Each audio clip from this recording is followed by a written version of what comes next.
21 महीने बाद शुरू हुई जन सुनवाई।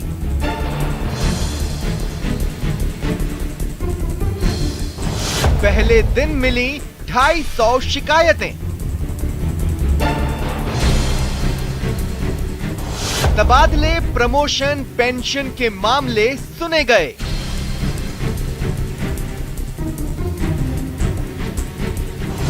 सबसे ज्यादा तबादलों के मामले आए सामने। सब बातें जो स्थानांतरण के अलावा आएगी, आप देखना उस पर कार्रवाई होगी। मंत्रियों ने किया जल्द शिकायतों के निराकरण का वादा।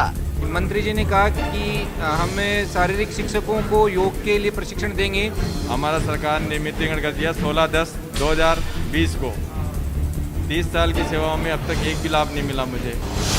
भीड़ से कांग्रेस में उत्साह का संचार बीजेपी को लगा बेकार। छोटे छोटे काम इन्होंने नहीं किए तो ये काम कैसे कर पाएगी? ये लगता है कि जन सुनवाई इनकी नाम मात्र की जन सुनवाई। ऐसी ही जन सुनवाई कर चुकी है बीजेपी की भी सरकार।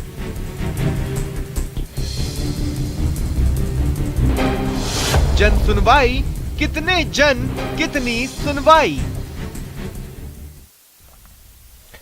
स्वागत है आप सभी का, आपके साथ मैं हूं स्वप्निल। गहलोत सरकार के मंत्रियों ने फिर से जन सुनवाई शुरू की है। यह जन सुनवाई 21 महीने बाद शुरू हुई है। पहले ही दिन उम्मीद से ज्यादा भीड़ उमड़ी। मंत्री बीडी कल्ला और सुखराम बिश्नोई ने लोगों की समस्याएं सुनी, जल्द निराकरण का वादा किया। पहला दिन मंत्री बीडी कल्ला और श्रम मंत्री सुखराम बिश्नोई ने जन सुनवाई की। पहले दिन करीब 250 लोग पहुंचे फरियादें लेकर। कोई तबादले का तलबगार था, कोई संविदा कर्मी स्थायी होने की उम्मीद में आया, कोई अटकी हुई पेंशन की बहाली की मांग लेकर आया, तो कोई पदोन्नति के मुद्दे को लेकर पहुंचा। अब सवाल उठता है कि वाकई जन सुनवाई से समस्याएं सुलझती हैं या ये सिर्फ रस्म अदायगी है? आज बात इसी पर। मेरे साथ जो गेस्ट जुड़ रहे हैं आपको इंट्रोड्यूस करवा देता हूं। आर तिवारी जी कांग्रेस नेता हैं, मुकेश पारीक जी बीजेपी नेता हैं और कुछ ही देर में वरिष्ठ पत्रकार अवधेश आकोदिया हमारे साथ जुड़ेंगे। आप सभी का स्वागत है न्यूज 18 राजस्थान पर। तिवारी जी, आपसे शुरुआत करना चाहता हूं।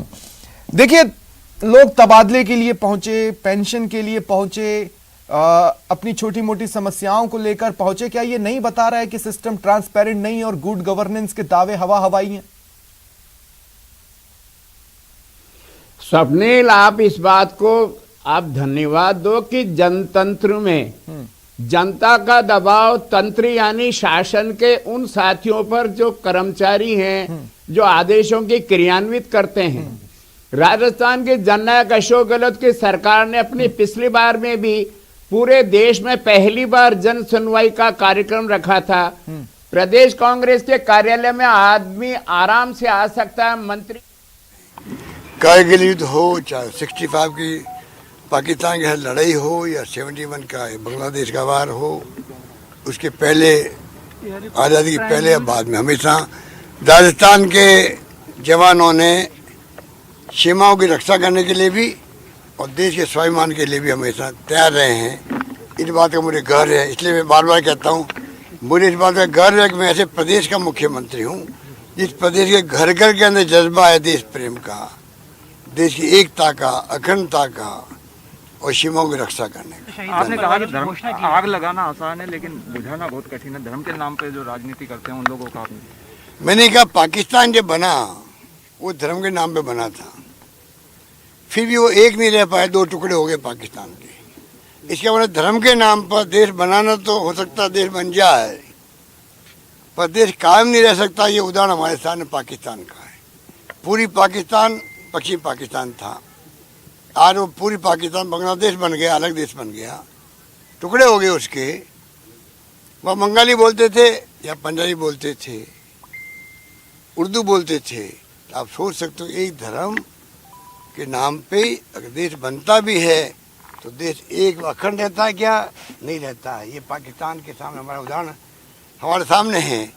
इस देश को आप हिंदू राष्ट्र बनाने की बात करते हो, इस देश को आप धर्म के नाम पे बांटने की बात करते हो। क्या संभव है इतने बड़े मुल्क में? हमारे यहाँ तो और भी ज़्यादा भाषाएं हैं, वहाँ तो खाली उर्दू थी या बंगाली थी। एक धर्म था, वो एक नहीं रह पाया है। रशिया में 16 टुकड़े हो गए। दुनिया की महान शक्ति कहलाती थी रशिया भी।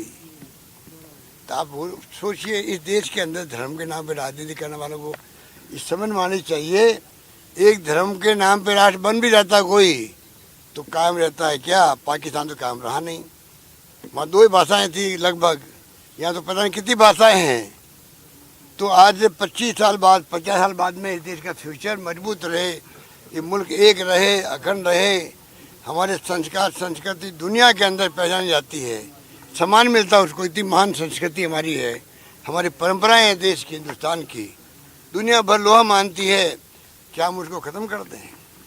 आज देश को लगता है कि ऐसा माहौल बन गया है, जिस प्रकार की शासन चल रहा है, धर्म के नाम पे बात की जाती है, हिंदुत्व की बात की जाती है, हिंदू राष्ट्र की बात की जाती है।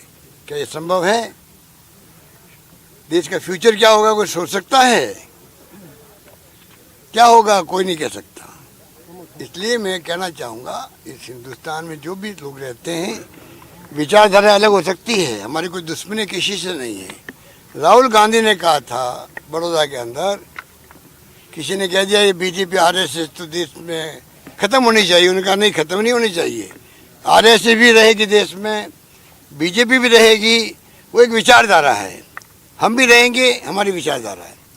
कहने का मतलब यही है, लड़ाई विचारधाराओं की है, होनी चाहिए लोकतंत्र के अंदर, पर ये व्यक्तिगत लड़ाई या ये धर्म के नाम पर राजनीति, जाति के नाम पर राजनीति खतरनाक होती है। रशिया का उदाहरण हमारे सामने है, पाकिस्तान में तो एक धर्म पे राष्ट्र बना था, पाकिस्तान अलग क्यों हिंदुस्तान से? धर्म के नाम पे हुआ कि मुसलमान अलग राष्ट्र बनाएंगे, इसलिए पाकिस्तान बना। 2 टुकड़े क्यों हो गए? सैनिकों का शासन बार बार होता वहाँ पर, कितने वहाँ पे मर्डर हो गए राष्ट्रपतियों के, किस प्रकार के हालात हुए दुनिया जानती। हमारे यहाँ तो 75 साल में जब चुनाव में शिकस्त मिली किसी पार्टी को, 1 सेकंड नहीं लगा, सत्ता सौंप दी गई जीतने वाले को। सर, एक आपने प्रधानमंत्री को पत्र लिखा बूस्टर डोज को लेकर, क्या उसका कोई जवाब आया आपका? जवाब तो नहीं देने की कसम खा रही प्रधानमंत्री जी ने। प्रधानमंत्री जी को चाहिए कम से कम मुख्यमंत्री को पत्र लिखे, उनको उनके जवाब आने चाहिए, वो जवाब देते नहीं हैं। और मैंने बूस्टर डोज के लिए सबसे पहले आवाज़ उठाई देश के अंदर कि बूस्टर डोज का टाइम आ गया, 9 महीने हो गए, साल भर हो गया फर्स्ट डोज लगे हुए। जितने आर्टिकल आ रहे हैं देश के अंदर, आप अगर पढ़ेंगे तो पाएंगे दुनिया भर के मुल्कों के अंदर कई जगह बूस्टर डोज प्रारंभ हो गई है। बच्चों को भी वैक्सीनेशन शुरू हो गया है। जो बीमार है 60+ उम्र के हैं, ये बीमार है, उन सबके प्रायोरिटी में बूस्टर डोज लगनी चाहिए। अभी कोई स्कीम नहीं है, भारत सरकार योजना में नहीं है। मैंने कल ही बात करी है, कल ही मैंने बात करी नीति आयोग के मिस्टर पॉल से, जिस काम को देख रहे हैं। उनकी बातों से मुझे लगा अभी भारत सरकार की सोच नहीं है, ना तो बूस्टर डोज के बारे में है और ना बच्चों की वैक्सीन के बारे में है। मैं चाहूँगा, प्रधानमंत्री से अपील करना चाहूँगा कि जितने विशेषज्ञ कह रहे हैं, अभी एक्सपर्ट कह रहे हैं, डॉक्टर्स लोग कह रहे हैं, उसके अनुभवों का लाभ हमें लेना चाहिए। उनको खुद को हस्तक्षेप करना चाहिए, प्रधानमंत्री जी को मुख्यमंत्री के साथ बैठक करनी चाहिए, जैसे पहले वो करते थे। सब राज्यों में क्या स्थिति है, वहाँ के डॉक्टर्स क्या कहते हैं, वो उनके पास फीडबैक मिलना चाहिए और बूस्टर डोज के बारे में जल्दी फैसला करना चाहिए। अगर जो आर्टिकल आ रहे हैं, जो एक्सपर्ट राय आ रही है, यूके के अंदर भयावह लहर फैल चुकी है, कहते हैं वहाँ 117% ऑक्यूपेंसी हो गई है इसमें आईसीयू के अंदर। वहाँ पर जर्मनी के हालात बहुत ख़राब हैं, अमेरिका के हालात भी बहुत ख़राब है। ओमिक्रॉन जो है, अभी तक 1 मौत हुई है यूके के अंदर। एक्सपर्ट कहते हैं इस गलत फहमी में नहीं रहे मुल्क, पूरी दुनिया, क्योंकि ये कब अपना रूप बदल दे। ओमिक्रॉन अभी 70 मुल्कों में फैल चुका है, परंतु फॉर्चुनेटली अभी 1 मौत हुई है सिर्फ यूके की। अगर मान लीजिए इसने अपना रूप बदल दिया वेरिएंट ने, तो आप कल्पना कीजिए क्या होगा, क्या होगा। उस वक्त में हाथ पैर फूल जाएंगे सरकार के। चाहिए कि हमें, अभी तक हमने राजस्थान में कितनी शानदार प्रबंधन किया, आप सब जानते हैं, देश में लोहा मानते सब लोग। शहादत पर राजनीति ना हो, आप एक सवाल ये पूछ रहे हैं, एक धक्का मत दीजिए। क्वेश्चन पहले ये करना चाहिए था, तब से कहाँ थे यार? सादत की रानी का वीरेंद्र पूनिया का नाम लेके सीधे क्वेश्चन करते हैं ना, पता नहीं क्या क्वेश्चन करना किया नहीं। अरे अब बीच में जो वीरेंद्र पूनिया बोल रहा है कि जो हमले हो रहे हैं इसलिए तिवारी जी आपसे बातचीत कर रहा था। तिवारी जी मैंने कहा कि देखिए आप जो कह रहे हैं वो अपनी जगह पर सही है, लेकिन मैं जो सवाल कह रहा हूं वो भी अपनी जगह पर मौजूदगी रखता है। मैं ये पूछ रहा हूं कि अगर छोटी छोटी बातों के लिए लोग पहुंच रहे हैं, इसका मतलब है ना कि आपका जो गुड गवर्नेंस जो आप कहते हैं, लोगों की अधिकारी सुन रहे हैं, काम हो रहे हैं, उसमें कहीं तो प्रॉब्लम आ रही है। वो स्वप्निल स्वीकार करते हैं कि 100 के 100 नंबर तो हमने कहा नहीं कभी भी कि कांग्रेस का सुशासन अब कोई समस्या ही नहीं है। शहर गांव, शहर प्रशासन शहरों की ओर, प्रशासन गांवों की ओर भी उसी कारण से लगाना पड़ा। ये जो ब्यूरोक्रेसी है, तो आप ये सोचिए कि किसी कितनी भी बुरी काल स्थिति में थी। अपने हिसाब से चलती है। प्रशासन गांव के संग राजस्थान शहरों के के अभियान के जननायक बावजूद अशोक जन गहलोत जी सुनवाई का लगानी पड़ी और ताकि लोग राजस्थान पहुंच के- सकें, अपनी बात रख सकें।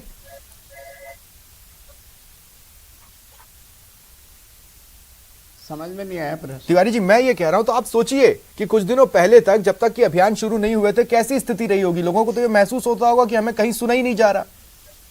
तो फिर क्यों हम ये ना स्पेकुलेट करें कि हो सकता है आज आपके अगेंस्ट एंटी शासन का कैसा भी स्वरूप करा दो आप स्वप्निल जी, ब्यूरोक्रेसी अपने हिसाब से काम करती है। आप देख नहीं रहे हो, आईपीएस पकड़ा जाता, आईएएस पकड़ा जाता, आरएएस पकड़ा जाता, आरपीएस पकड़ा जाता, चपड़ासी पकड़ा जाता, निजी क्षेत्र में पकड़ा जाता। अब आम आदमी का अगर मानसिकता ये हो गई कि पैसे लेके ही काम करूंगा, तो उसमें किसी को भी बदल दो। लेकिन फिर भी जननायक अशोक गहलोत जी और राजस्थान के हमारे यशस्वी प्रदेश कांग्रेस के अध्यक्ष डोटास राज जी ने लेकिन क्या ये सीएम अशोक गहलोत की कमजोरी नहीं है कि वो ब्यूरोक्रेसी पर लगाम नहीं कस पाते? देखिए मैं ये क्यों पूछ रहा हूं, कुछ दिनों पहले चुनाव के दौरान सीएम अशोक गहलोत ये कह रहे थे कि अगर आपने नहीं जिताया तो ब्यूरोक्रेसी हमारा देखना सुनना छोड़ देगी। आज आप कह रहे हैं कि ब्यूरोक्रेसी अपने मन की करती है। तो मैं कह रहा हूं कि ब्यूरोक्रेसी पर लगाम नहीं लगा पाना क्या एक खामी नहीं है सीएम गहलोत की? एसीबी और एसीडी लगातार देश में सबसे ज्यादा अगर कोई काम कर रही है, डर तो पैदा कर रही है ब्यूरोक्रेसी में। बेईमान लोगों को जेल के शिकंजों के पीछे भेज रहे हैं। जनता का अगर काम नहीं करेगा कोई भी ब्यूरोक्रेट, चाहे वो आईएएस हो चाहे चपड़ासी हो, राजस्थान के जननायक ने कह रखा है कि उन लोगों को सजा मिलेगी और हर गलती सजा मांगती है, ये उनका वाक्य है। तो भी लोगों को छोटी छोटी बातें लेकर कांग्रेस पहुंचना के पड़ा। अध्यक्ष मुझे ने- लगता है आपको इंट्रोस्पेक्शन की जरूरत है, आपकी पार्टी को ये सोचना चाहिए। मैं एक बार मुकेश पारीक जी अब आपके पास आना चाहता हूं। मुकेश पारीक जी, बीजेपी भी जनता दरबार लगाती थी, कई बार तो हमने उसमें मंत्रियों को फरियादियों पर भड़कते भी देखा। कालीचरण सराफ जी भड़क चुके थे अपनी एक जनता दरबार में कुछ लोगों पर। मैं ये कह रहा हूं कि इन्हीं छोटी छोटी बातों के लिए तो लोग आपके पास भी पहुंचते थे। जी देखिए, कोई भी पार्टी जो सत्ता में है अगर ऐसी कोई जन सुनवाई करती है तो इसमें किसी को कोई ऐतराज नहीं हो सकता। यहाँ प्रमुख विषय जो है वो विषय ये है कि आज कांग्रेस की सत्ता आए राजस्थान में, कांग्रेस की सरकार को 3 वर्ष से अधिक हो चुके हैं। देखिए आज नियमितीकरण की इन्होंने जो वादा किया था, 3 साल इन्होंने कमेटी ने कोई काम नहीं किया। आज ये कह रहे हैं कि हम कानून बनाएंगे और कानून के लिए, नियम कानून के लिए इस कमेटी की हम राय लेंगे। अब इन्होंने इतना लंबा समय निकाल दिया, जो इन्होंने बात की थी, जो इन्होंने वादे किए थे वो पूरा नहीं किया। पर ये तो जन मुकेश घोषणा पारीक जी पत्र देखिए की ना, जितनी सियासी बातें दलों हैं, आप की उठा तो के ये एक देखिए। तरह से ये हथियार बना हुआ है कि एक कमेटी बिठा दो जो रिपोर्ट देगी और उस पर मामला नहीं, लटका रहेगा। हथियार नहीं। देखिए नहीं, आपने भी कई चीजों पर कमेटियां बनाई हैं और रिपोर्टों को लटकाया है सर। देखिए आपका जो प्रश्न है ये एक बड़ा गंभीर विषय है, नियमितीकरण वाला। अरे और ये मुकेश विषय कैसा पारीक कि अगर जी, आपने 2 साल अगर तक कमेटी तो बनानी थी- राजस्थान नहीं, समेत 2 मिनट पूरा तिवारी देश जी, तिवारी कोरोना में जी, तिवारी पीड़ित रहा, सरकार तिवारी काम जी, की। जब मैं आपसे बात कर रहा था किसी ने बीच में नहीं बोला। मैं पारीक जी से बात कर रहा हूं, हम मेरे को बात कर लेने दें। पारीक जी देखिए, मेरा सवाल क्या था कि छोटी छोटी बातों के लिए लोगों को अगर मंत्री तक पहुंचना ही पड़ रहा है तो गुड गवर्नेंस के दावे आपके भी हवा थे, इनके तो दिख ही रहे। नहीं, मैं आपको देखिए क्या है, जब सरकार है, लोकतंत्र में जिस भी व्यक्ति का कार्य नहीं होगा वो जाएगा ही, अधिकारी के पास जाएगा, मंत्री के पास जाएगा, मुख्यमंत्री के पास जाएगा, एक सामान्य प्रक्रिया है। ये विषय जो है जाना या नहीं जाना, ये एक बहुत ज्यादा मैं इसको ये नहीं मानता हूं कि ये गलत है या सही है। गलत यह है कि जो सरकार अपनी सत्ता में जिस अपने वादों के साथ आए, जिस जन घोषणा पत्र को लेकर आए, कम से कम 3 साल बीत जाने के बाद भी अगर उसकी जो मुख्य बातें पूरी नहीं होती है, सिर्फ उनको अटकाया और लटकाया जाता है ये कह के कमेटी के नाम पर, बेरोजगारों के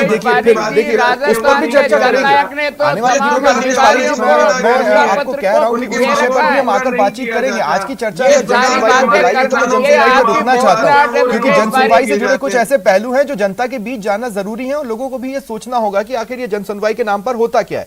मैं इसलिए आज की डिबेट को लेकर आया हूं मुकेश पारीक जी। मुकेश जी देखिए, मैं एक सवाल आपसे ले रहा हूं। मैं सिंपल सी बात ये कह रहा हूं कि मान लीजिए जनसुनवाई हुई, अब इसमें एक कॉमन इशू जिसका सामना आपने भी किया और तिवारी जी भी कर रहे हैं या कांग्रेस भी कर रही है, वो है तबादला।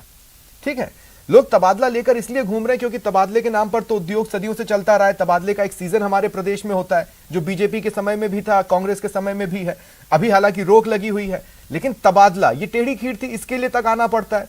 तो उसका एक बहुत सिंपल सी जो मैं ये बोलूं कि नतीजा निकाला जा सकता है, हैंड्स प्रूफ टाइप का, वो ये कि तबादला नीति आप भी अटकाते हैं, तबादला नीति कांग्रेस भी अटका कर बैठी है ताकि ये चलता रहे। नहीं, ये स्वप्निल जी, मैं थोड़ा सा इसमें एक संशोधन चाहूंगा। जो हमारे शिक्षा विभाग के जो तबादले थे, आपने देखा होगा उसमें एक ट्रांसपेरेंसी थी, और भी जो कोई भी तबादले हो अगर उसमें ट्रांसपेरेंसी का ध्यान रखा जाए। अभी आप देखिए, बड़ा दुर्भाग्यपूर्ण ये रहा कि शिक्षकों ने माननीय मुख्यमंत्री जी के सामने ये आरोप लगाया कि सरकार में हमको तबादलों के लिए पैसे देने पड़ते हैं। किसी सरकार के सबसे बड़े चेहरे ने पूछा, आपकी सरकार के सबसे बड़े चेहरे ने उस वक्त पूछा होता तब भी जवाब सर यही होता, क्योंकि आप देखिए जन सुनवाई में आपके समय में भी लोग तबादले की चीजें लेकर पहुंच रहे थे। इनने पूछ लिया, बहुत अच्छा किया, आपने तो पूछा भी नहीं था। हमारे समय में मुख्यमंत्री जी को उसने कर्मचारी ने, शिक्षक ने ये नहीं कहा कार्यक्रम में कि मेरे को पैसे देके तबादला कराना पड़ रहा है। आप सोच कर देखिए सरकार के क्यों संवाद स्थापित नहीं हो पाया। आप सोच कर देखिए मुकेश पारीक जी, क्यों संवाद स्थापित नहीं हो पाया। तिवारी जी, अब मैं आपके पास आ रहा हूं। तिवारी जी, मेरे को एक बहुत सिंपल सी बात का जवाब दीजिए। मैं आपसे ये कह रहा हूं, अगर कोई भी व्यक्ति थोड़ा सा परेशान है और वो मंत्री के पास पहुंच रहा है, चलिए मैं स्वीकार करता हूं, मंत्री कहां तक नजर रखेंगे? 250 शिकायतों पर मंत्री क्या नजर रखेंगे? अधिकारी से फोन पर ही तो पूछेंगे, अधिकारी कह देगा हो गया काम, हुआ या नहीं हुआ वो आने वाले कुछ और जन सुनवाइयों में पता चल जाएगा। गारंटी थोड़ी ना है, अधिकारी तो वही है ना जमीन पर, क्या गारंटी है?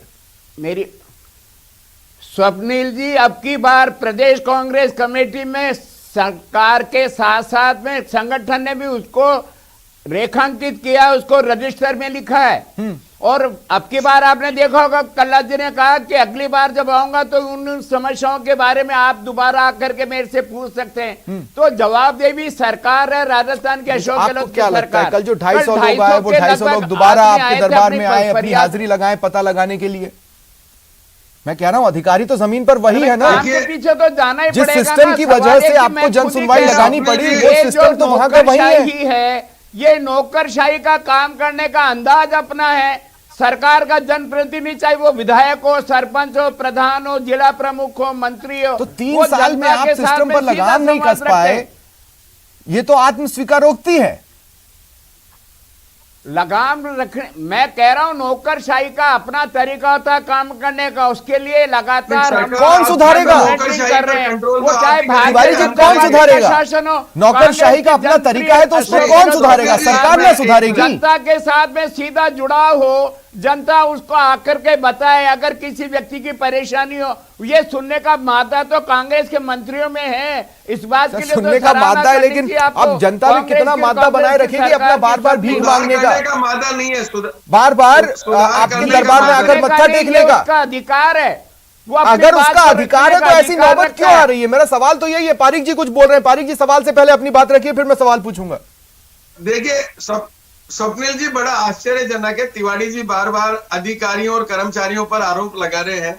इसका मतलब ये सरकार की कोई पकड़ नहीं है प्रशासन पर, ये खुद ये सिद्ध कर रहे हैं। इन्होंने हर शब्द में आपकी थी पकड़, आपकी थी, अगर आपकी पकड़ थी तो आपके समय में जन सुनवाई क्यों होता है? जनता के चुने हुए प्रतिनिधि का काम करने का अपना तरीका होता है, दोनों में बेहतर सामंजस्य हो, यही हम चाहते हैं। इसलिए प्रदेश कांग्रेस कमेटी में हमने जन सुनवाई शुरू की है, आम आदमी वहां आराम से आ सके, आसानी से आ सके और अपनी बात नहीं, 2 मिनट वापस डिबेट को ऑर्डर में लाते हैं, वापस डिबेट को ऑर्डर पर लाते हैं। हम सब एक दूसरे के ऊपर बोल रहे हैं, इस तरीके से बात नहीं जा पाएगी। पारिक जी मेरी बात सुनिए।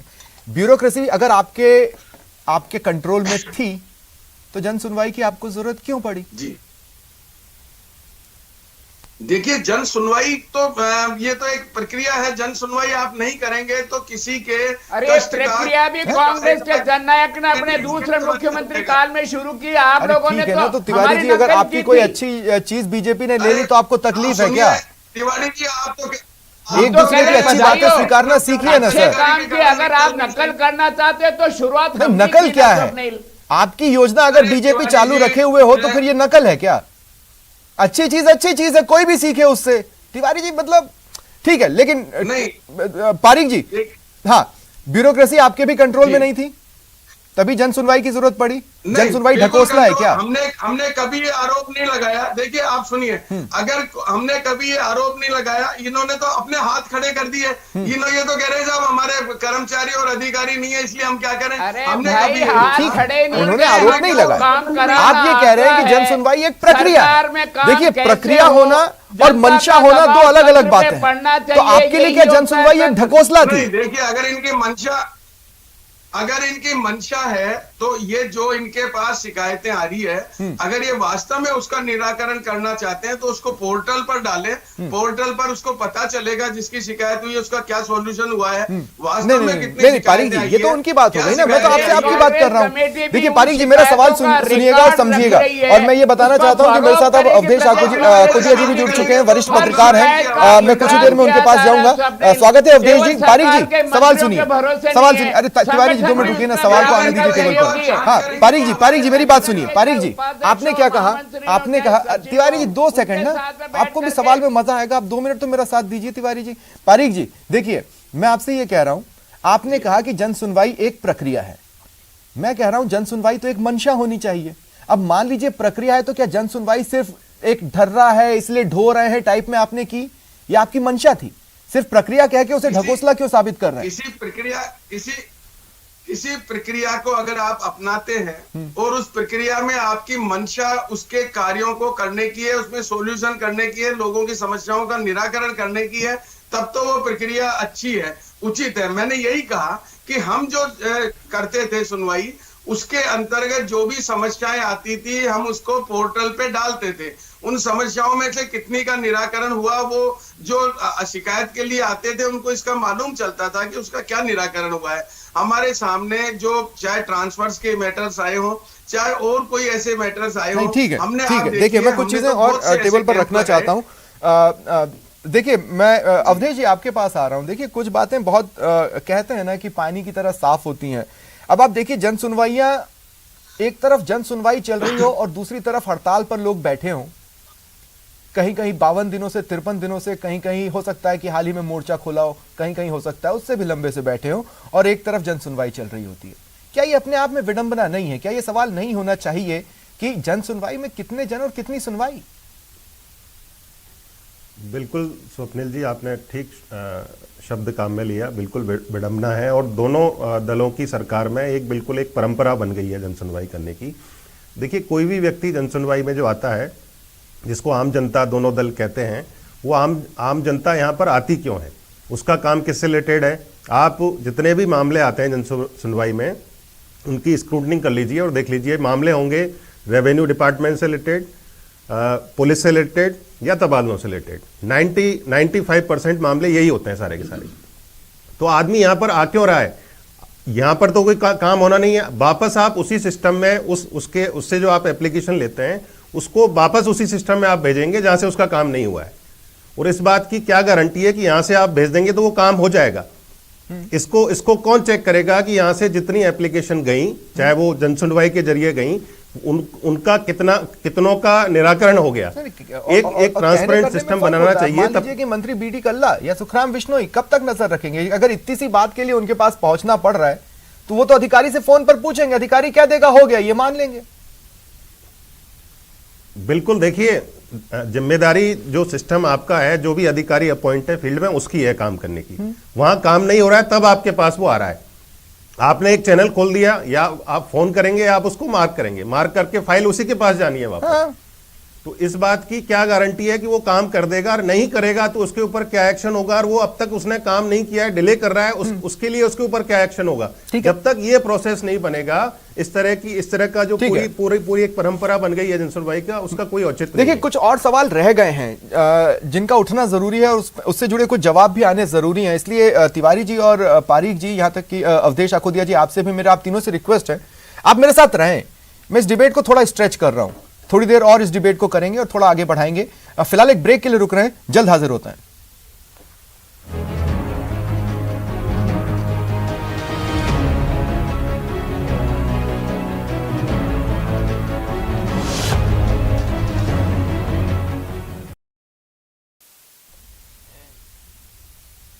ब्रेक के बाद स्वागत है आप सभी का, और चलिए चर्चा आगे बढ़ाते हैं। तिवारी जी, मैं आपके पास इस सवाल के साथ आ रहा हूं कि आप देखिए, बड़ी हास्यास्पद स्थिति है। बेरोजगार धड़ा अपनी बात सरकार तक पहुंचाने के लिए यूपी तक प्रदर्शन कराया, है ना। पंचायत सहायक 52 दिन से धरने पर बैठे थे, कल उन्हें बड़ा आंदोलन करना पड़ा। इसके अलावा अन्य धड़े भी हैं जो हड़ताल पर हैं, और हम जन सुनवाई कर रहे हैं।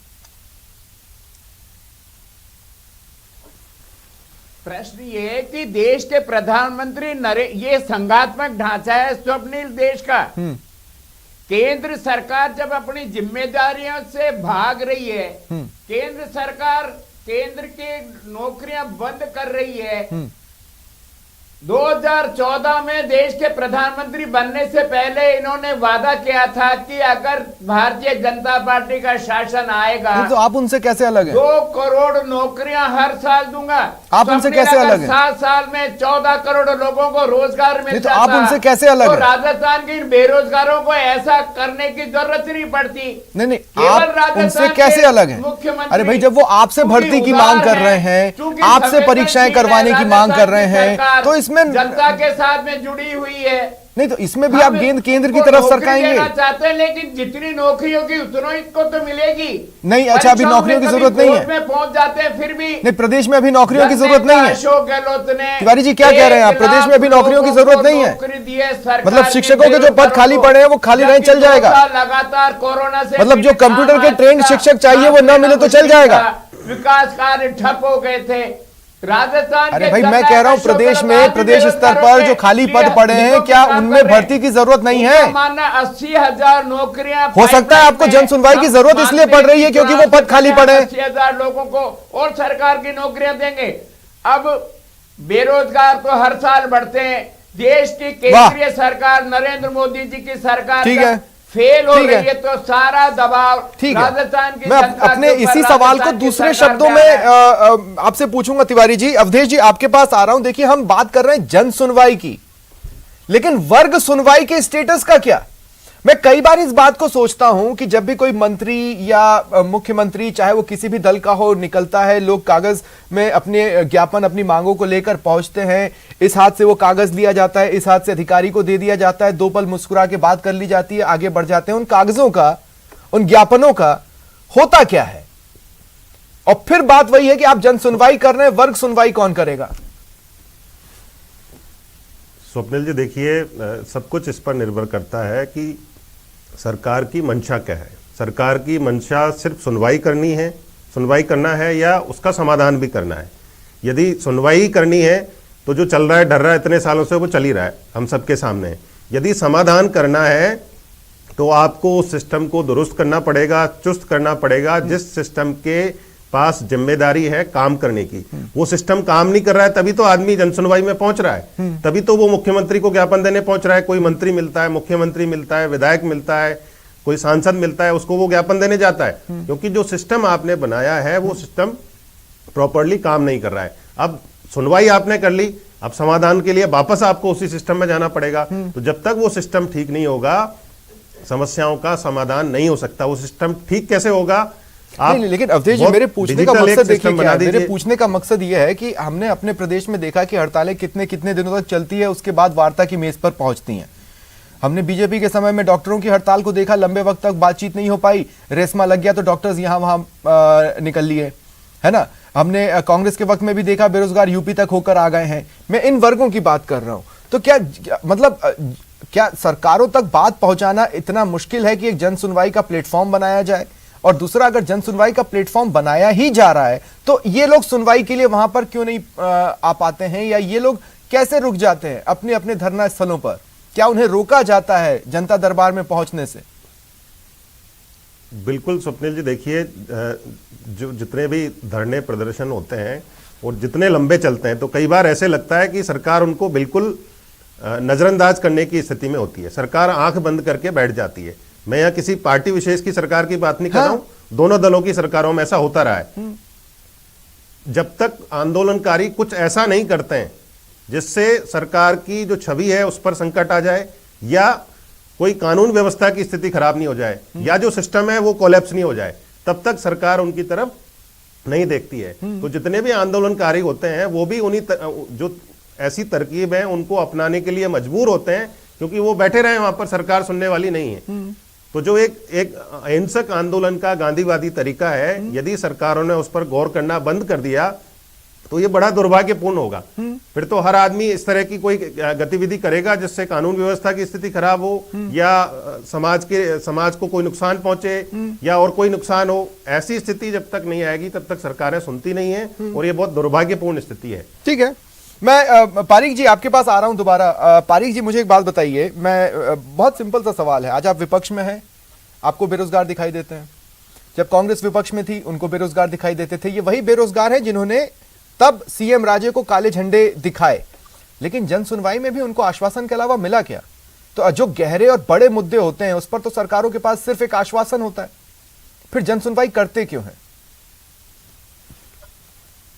देखिए, मैं आपको कई ऐसे उदाहरण दे सकता हूं। चूंकि जन सुनवाई कार्यक्रम जब भारतीय जनता पार्टी के शासन में जब चला था तो मैं भी उससे जुड़ा हुआ था, इसलिए मैं आपको जरा कुछ बताना चाहूंगा। एक तो हमने जो ये हमारा सुनवाई का कार्यक्रम था, हमने इसको पोर्टल से जोड़ दिया था।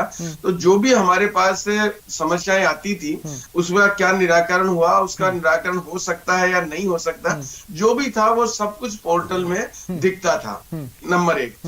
नंबर 2, हमने समय समय पर मीडिया को ये जारी किया कि हमारे पास पिछले सप्ताह में इतनी हमारे पास शिकायतें आई, जिसमें ट्रांसफर की इतनी थी, अन्य चीजों की इतनी थी और ये थी, और उसमें हमने ये निराकरण किया। मीडिया की हम जब सुनवाई का कार्यक्रम संपूर्ण हो जाता था उसके बाद हम मंत्रीगण को मीडिया से उनकी वार्ता कराते थे, और उसमें पिछला और अगला पूरा एक उसकी अकाउंट डाटा एंट्री को चेक कौन करता था? हमारे अधिकारी जिनकी वजह से जन सुनवाई की जरूरत पड़ी?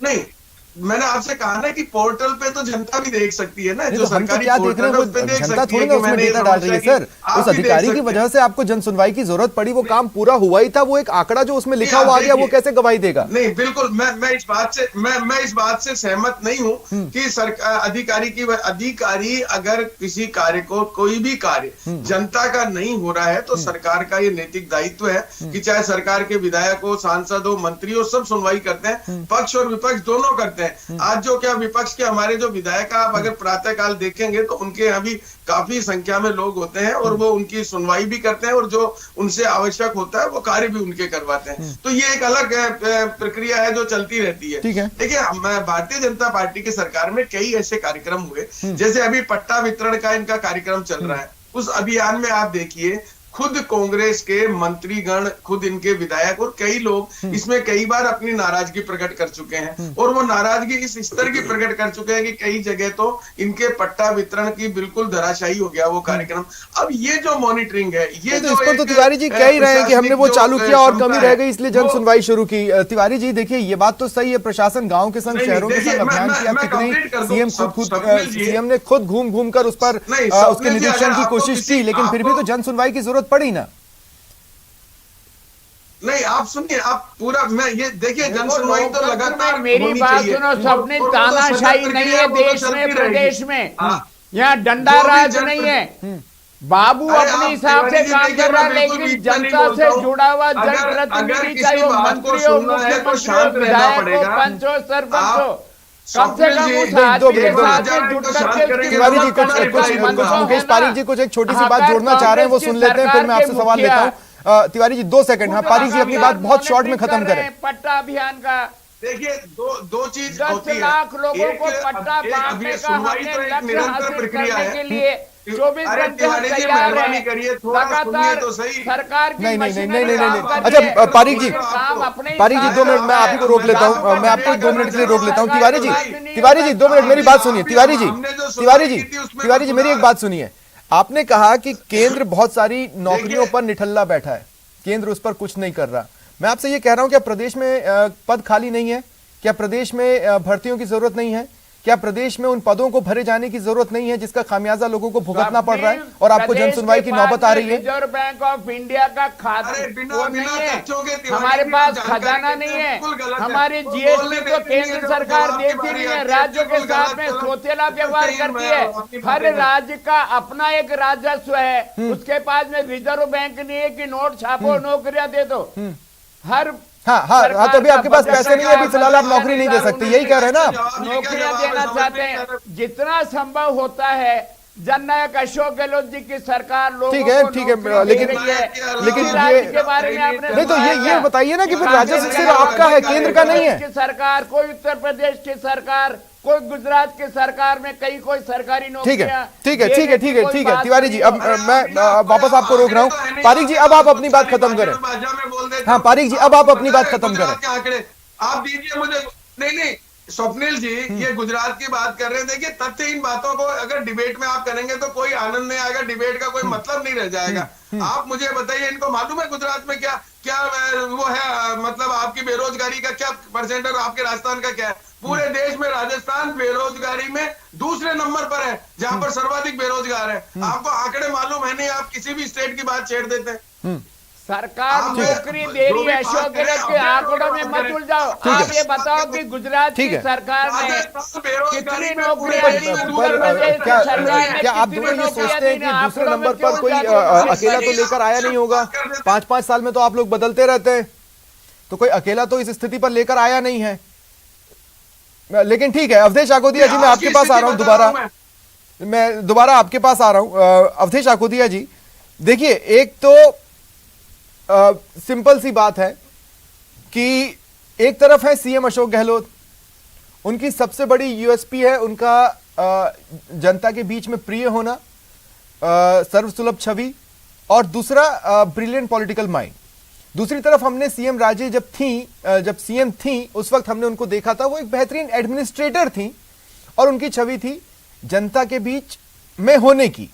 ये एक डिफरेंस था, लेकिन दोनों ही कंडीशन में ब्यूरोक्रेसी यही थी और जो सरकारी मशीनरी जमीन पर होती है यही थी। दोनों ही कंडीशंस में तब भी पद खाली थे, आज भी कई सारे पद खाली हैं और ऐसे में जन सुनवाई की नौबत बार बार आएगी। अब अगर जन सुनवाई में आने वाले मुद्दों की बात कर लें तो तबादला हर बार आता है, पेंशन हर बार आती है, इसका मतलब है सिस्टम डिलीवर नहीं कर रहा है। और रही बात तबादले की, तो वो तो तब तक आते रहेंगे जब तक आप तबादले की नीति नहीं देंगे, जिसे बीजेपी भी डालेगी और जिसे कांग्रेस भी डालेगी। तो जन सुनवाई तो एक सतत प्रक्रिया है और वो हमेशा चलती रहेगी और इन्हीं मुद्दों के आसपास घूमती रहेगी। अवधेश जी क्लोजिंग कमेंट। स्वप्निल जी देखिए, कई बार ऐसा लगता है खासतौर पर राजस्थान के संदर्भ में कि यहाँ पर सिर्फ चेहरे बदलते हैं, सरकार उसी शैली में काम करती है। क्योंकि जो समस्याएं हैं, जिस तरह की समस्याएं उठाई जाती हैं वो दोनों सरकारों में उठाई जाती हैं और इनका समाधान किसी सरकार के पास नहीं होता है प्रॉपर। वो क्यों नहीं होता है? क्योंकि जैसे ही आप विपक्ष से सरकार में आते हैं आपका नजरिया बदल जाता है। आप जब विपक्ष में होते हैं, जब कानून व्यवस्था का मुद्दा उठाते हैं, तब आप बेरोजगारों की आवाज बनते हैं। जब आप सरकार में आ जाते हैं, वही बेरोजगार जो आपको अच्छे लगते थे वो जब प्रदर्शन करते हैं तो उनके ऊपर लाठीचार्ज होता है। तो जब तक आपका रवैया नहीं बदलेगा, नजरिया नहीं बदलेगा, कोई प्रॉपर प्लानिंग आप नहीं करेंगे, सिस्टम को दुरुस्त नहीं करेंगे, इस तरह की चीजें होती रहेंगी और जन सुनवाई जैसी एक्सरसाइज आप करते रहेंगे, लेकिन जो समस्याएं हैं लोगों की उनका निराकरण नहीं होगा। वो इस तरह से कभी यहाँ भटकते रहेंगे। ठीक है, बहुत बहुत शुक्रिया आप तीनों का हमारे साथ जुड़ने के लिए। और इस चर्चा को हमने आगे इसीलिए बढ़ाया क्योंकि इन सवालों का भी टेबल पर आना जरूरी था और कई जवाबों का भी मुझे पूरी उम्मीद है हमारे दर्शकों को इस बात का जवाब मिला होगा कि जन सुनवाई में कितने जन और कितनी सुनवाई होती है। फिलहाल इतना ही, नमस्कार।